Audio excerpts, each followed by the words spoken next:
So, kumusta ang details? Paano po ba matitiyak ng kagawaran po na handa po sa trabaho o totoong buhay yung mga mag-aaral? Period for trainings, 640 hours yung work. Practically one semester yun na nasa employer pay. And it's a win-win kasi for the company, nakikita na lang kung ano yung skills ninyo, kung kaya nyo naman yung trabaho nyo. Kayo naman, ma-expose kayo at an early age to the world of work.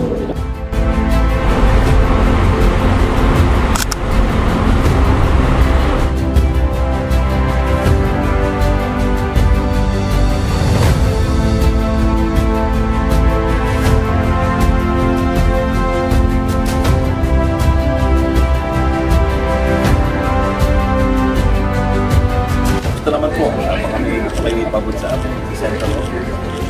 Secretary, may lambing sana. Yes sir, yes sir, yes sir.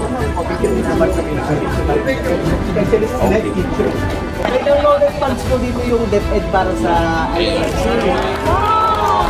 Para po sa full-time disciplinary 5 billion. And for operational expenses, meron po 400,000. Now, hindi naman magkapulang region.